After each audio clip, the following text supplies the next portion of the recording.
Bonjour, dans cette vidéo, je vous propose d'apprendre en détail la façon de réaliser les mouvements principaux de vos jambes, donc des membres inférieurs, avec des grands muscles très importants, tels que les muscles fessiers, les muscles des hanches, les cuisses, les jambes, les chevilles et les pieds.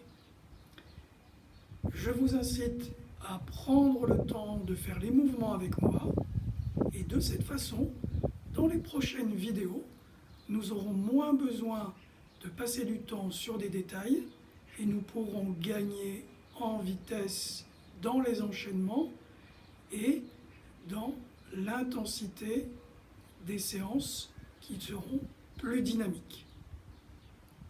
Pour cette séance, je vous propose de prendre et de prévoir votre quantité d'eau nécessaire. D'autre part, prévoyez aussi éventuellement une sangle élastique ou une grande corde ou une grande sangle, une ceinture, ce que vous voulez. L'important, c'est de pouvoir l'accrocher à un support. C'est optionnel, mais si vous l'avez sous la main, allez la chercher. Autre accessoire aussi optionnel qui pourront vous aider pendant la démonstration dans cette séquence, un ballon, une balle, cela n'a pas d'importance, ou un haltère de gym. Si vous êtes prêts, nous pouvons commencer. Je vous propose donc de découvrir 4 mouvements principaux des jambes.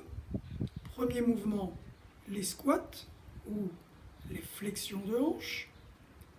Deuxièmement, nous verrons un mouvement qui est très souvent redouté, les fentes athlétiques. Nous verrons exactement comment les réaliser. Troisièmement, nous verrons les flexions latérales avec des grands écarts de pied. Et dans la même lignée, ce qu'on appelle les squats sumo, des squats réalisés en grand écart de jambes. Commençons donc par les squats. J'essaye de parler plus fort pour que vous puissiez bien m'entendre, puisque le micro sur cet appareil n'est pas vraiment un micro de grande performance. Donc, vous voudrez bien m'excuser. Les squats. Plaçons-nous déjà avec un écart de pied légèrement plus grand que la largeur du bassin. Les pointes des pieds légèrement tournées vers l'extérieur. Bien. Flexion des genoux. Il va sans dire que pour aborder cette séquence, vous êtes déjà échauffé. Cela va de soi. Flexion des genoux, nous amenons les bras devant. Commençons simplement, je me mets de profil, même écart de jambes, simplement pour que vous ayez un aperçu différent du mouvement. Flexion des genoux, nous amenons le bassin vers le sol et, très important, vers l'arrière. Pour simplifier le mouvement, je place mes bras, pour aider ce mouvement, je place mes bras vers l'avant, je remonte en ramenant les bras sur le côté. J'abaisse le bassin, je le pousse vers l'arrière, comme si je voulais m'asseoir sur une chaise éloignée, et je remonte. Vous remarquerez que le dos ne s'arrondit pas à la descente. Le dos reste plat. Le dos reste bien redressé, donc n'hésitez pas à conserver ici la courbure lombaire. N'inversez pas, au contraire, redressez. Maintenant, la respiration qui convient. À la descente, nous inspirons. À la montée, nous expirons. Inspirons à la descente. Soufflons, expirons à la montée. Inspirons à la descente, soufflons à la montée. Chose importante, quand on expire, il y a une chose indispensable à faire, c'est de verrouiller, de contracter, de resserrer ce qu'on appelle les sphincters de la continence. Cela est très important. Ce sont des muscles qui tapissent la base, le fond de votre bassin et qui retiennent tous les organes, qui soutiennent tous les organes viscéraux dans votre bassin. Dans ce mouvement, il est donc capital, quand je remonte et que j'expire, de resserrer, de contracter les sphincters de la continence sur l'expiration. Puis quand on redescend, on inspire, on laisse ces sphincters se détendre naturellement. Avec moi, remontons, expirons en verrouillant les sphincters. Maintenant, on descend, on inspire, on laisse les sphincters se détendre naturellement.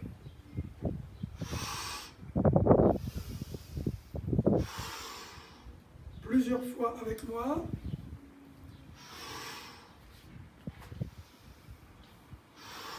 Maintenant, le placement de votre regard. Dans tous les mouvements que nous ferons, regardez toujours loin devant vous. Pourquoi?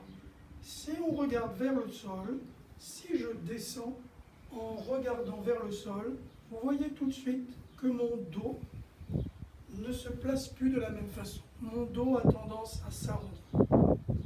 Regardons droit devant nous.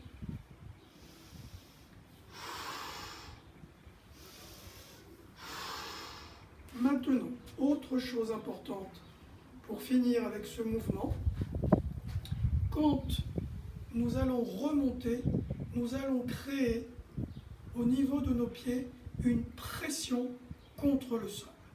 En remontant, vous enfoncez les pieds, vous appuyez vos pieds à plat contre le sol. Descendez normalement. Dès que vous remontez, enfoncez, appuyez les pieds contre le sol. Et vous allez sentir, si vous le faites avec de l'intensité et de la vigueur, que vous allez avoir beaucoup plus de force pour remonter. On résume, on inspire à la descente, on expire à la montée, on a le regard loin devant et non pas vers le sol. Quand on descend, on laisse les sphincters naturellement détendus. Quand on remonte sur l'expiration, on verrouille les sphincters. Quand on remonte, en même temps, on appuie sur nos pieds, en quelque sorte. On écrase les pieds contre le sol. Et autre chose importante, détail qui a son importance, non seulement nous allons enfoncer les pieds contre le sol, mais en même temps, nous allons faire comme si nous voulions écarter les pieds. On appuie et on cherche à écarter les pieds. Et vous allez sentir un surcroît de force, un surcroît de vigueur. Lorsque vous remontez, vous allez avoir une remontée beaucoup plus dynamique. Inspire, expire. Inspire, expire. Quand on remonte, on écarte et on enfonce les pieds.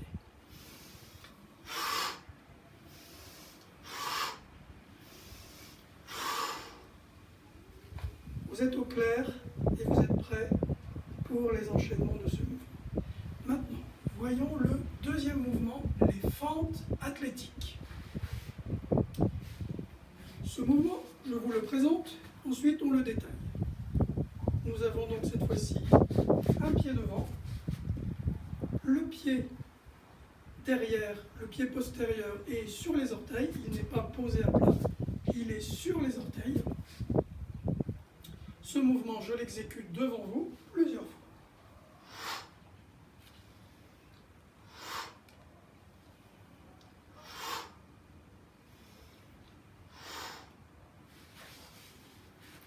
Plaçons-nous ensemble.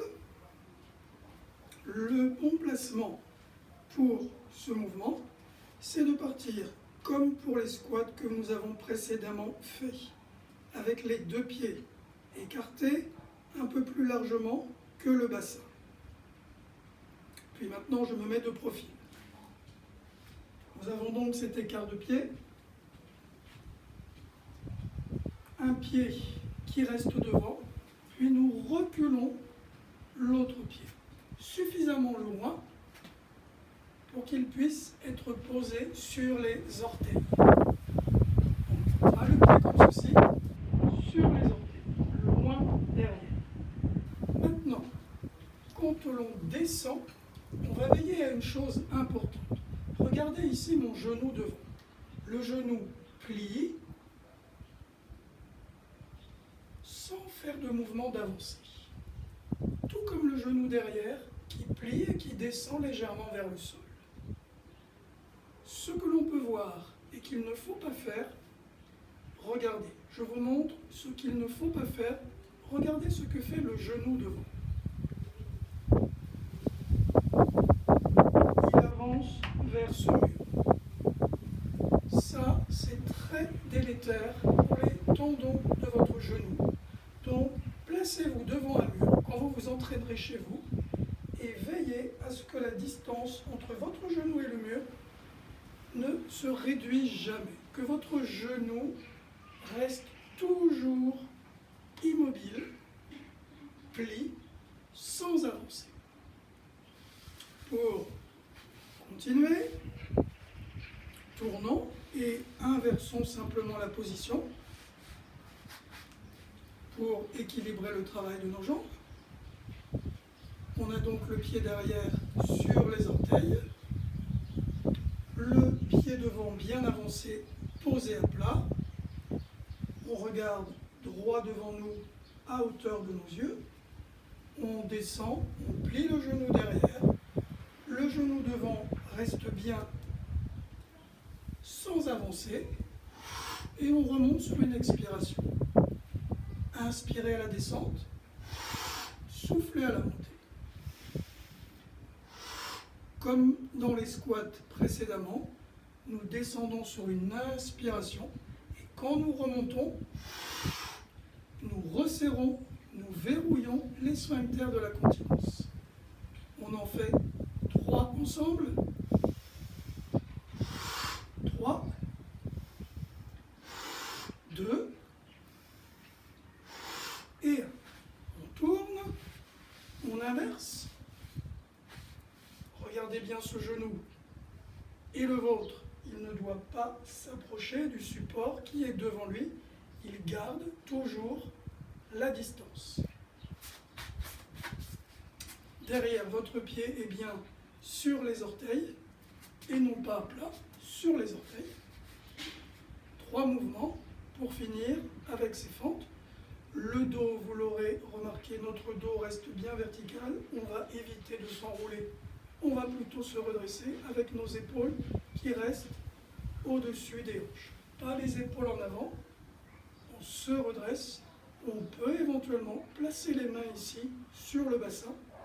Le genou derrière, on le fait descendre légèrement vers le sol. On remarque que devant le genou, garde sa distance avec le mur et on remonte. 3. J'inspire et maintenant, j'expire en verrouillant les sphincters. N'oubliez pas. 2 et 3. Je vous propose de boire un peu d'eau et de finir avec les 2 derniers mouvements explicatifs.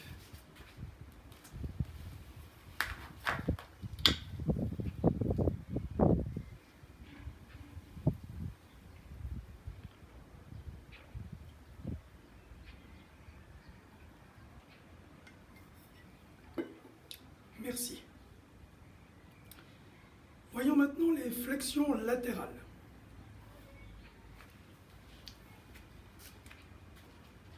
Ici, nous allons placer nos pieds largement écartés.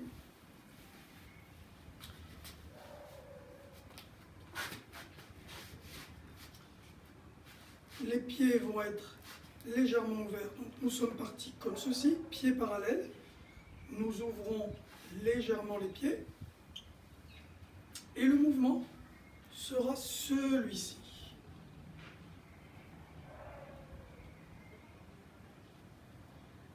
Très bien. Au niveau de la respiration, inspirez comme d'habitude à la descente, expirez en remontant.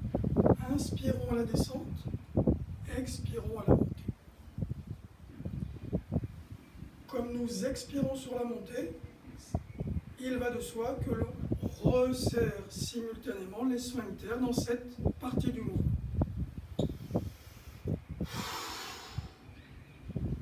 On inspire, on expire. Maintenant, détail du mouvement pour en faire une exécution plus profitable. Comme dans les squats, quand on va remonter pour passer de l'autre côté, nous allons appuyer, enfoncer le pied contre le sol. Et vous allez ressentir une force qui vous éjecte de l'autre côté.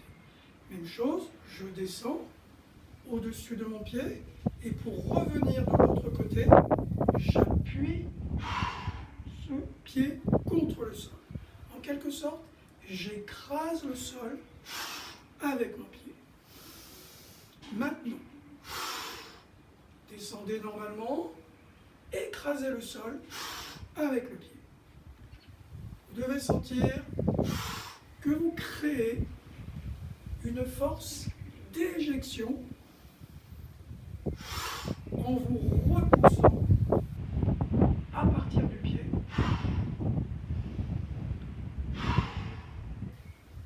De profil pour le placement du dos. C'est le même mouvement pour que vous puissiez aborder avec moi le placement du dos et les quelques défauts qu'on peut constater sur ce mouvement. Donc, nous nous replaçons de la même façon. Ce qui peut être constaté, c'est le regard vers le sol. Le dos n'est plus du tout placé de la même façon, ou le dos arrondi. J'exagère volontairement. Donc ici, nous allons redresser le dos et garder notre dos le plus vertical possible. Très bien. Je vous ai demandé au début de la séquence d'éventuellement prévoir un haltère ou un ballon. Ça permet tout simplement d'imaginer ce que l'on peut faire avec ce mouvement et ça nous aidera à nous placer. Replaçons-nous donc de la même façon.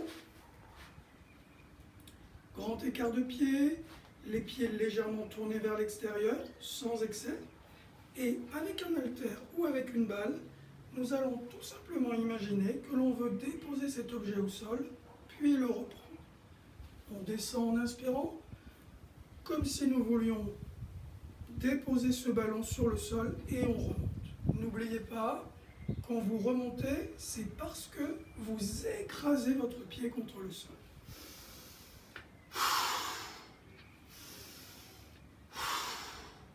Remarquez que notre dos, notre tronc reste vertical. À aucun moment, je ne viens comme ceci arrondir mon dos pour poser le ballon.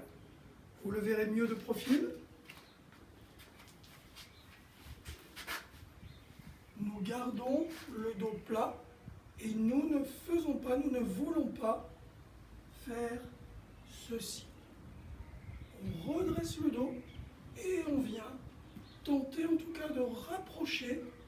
Le but n'est pas forcément de déposer, mais de rapprocher le ballon du sol avec un dos qui se maintient le plus vertical possible, ce qui rend le travail très intéressant ici pour vos muscles de cette région qu'on appelle les adducteurs, et le placement de votre dos aussi s'en trouve nettement amélioré. Nous arrivons maintenant à notre quatrième et dernier mouvement, les squats, ce qu'on appelle plus familièrement les squats sumo. Nous avons vu au début cette catégorie de mouvements avec un écart de pied un peu plus large que le bassin. On reprend le principe de ces squats, mais cette fois-ci, nous allons effectuer, comme dans l'avant-dernier mouvement, un grand écart de jambes, de pieds, avec une différence notoire. Nous allons bien ouvrir les pieds latéralement. Tout à l'heure, nos pieds étaient avec cette ouverture. Cette fois-ci, on leur donne une grande ouverture. Vous allez sentir dans cette grande ouverture que vous êtes certainement moins stable. Si je me mets latéralement,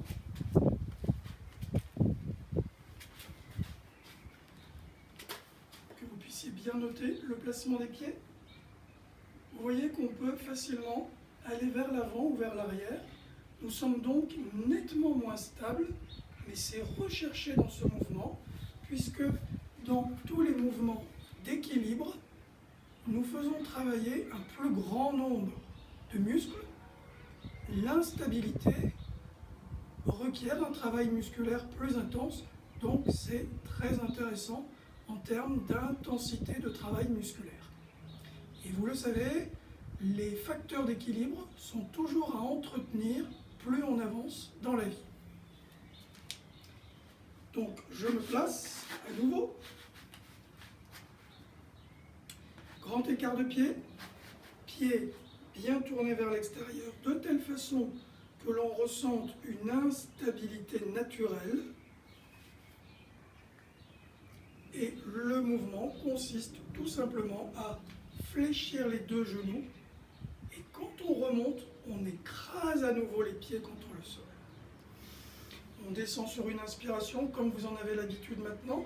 Et en remontant, nous allons expirer, verrouiller les sphincters et ne pas oublier d'écraser nos deux pieds contre le sol. On inspire et on expire. Le placement des bras. Vous pouvez avoir les mains placées de chaque côté de votre taille. N'oubliez pas, quand vous remontez, d'écraser vos pieds contre le sol. De profil. Vous avez certainement ressenti que dans ce mouvement, le dos se place naturellement, verticalement. C'est un des avantages du mouvement.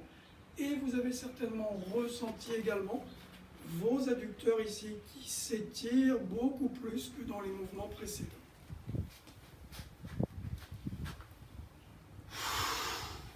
Donc le placement des mains ici, vous pouvez éventuellement placer vos deux mains derrière vous.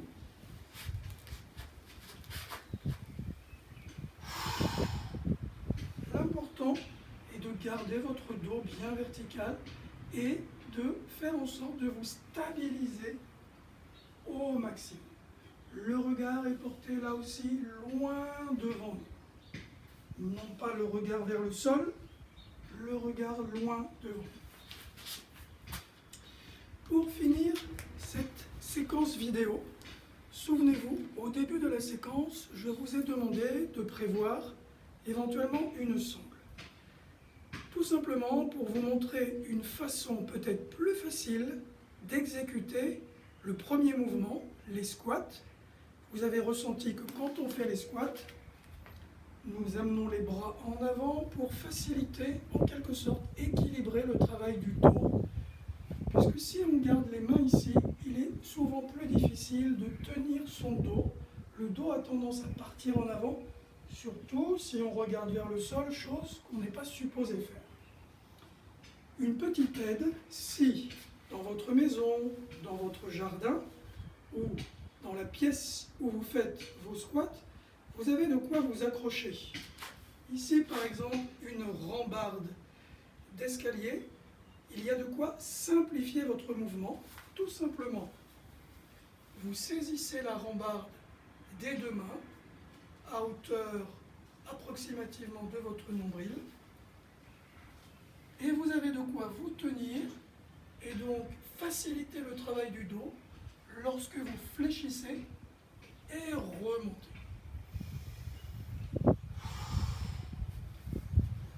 C'est une façon de trouver une aide dans l'exécution de votre mouvement. Autre façon, avec la sangle dont nous avons parlé depuis le début. Vous pouvez accrocher cette sangle là aussi autour d'un pilier, d'un support. Vous pouvez éventuellement l'accrocher à des poignées de porte en vous assurant que ces poignées de porte soient bien solides. Vous passez votre sangle ou votre grand élastique autour de ce support. Vous vous éloignez légèrement. Vous placez vos deux pieds comme on l'a vu. Vous redressez bien votre dos. Vous relâchez bien les bras. Et vous n'avez plus qu'à exécuter votre flexion et à remonter. Et au niveau de votre dos, le travail va s'en trouver facilité. Le dos, vous aurez moins d'efforts à faire pour le tenir.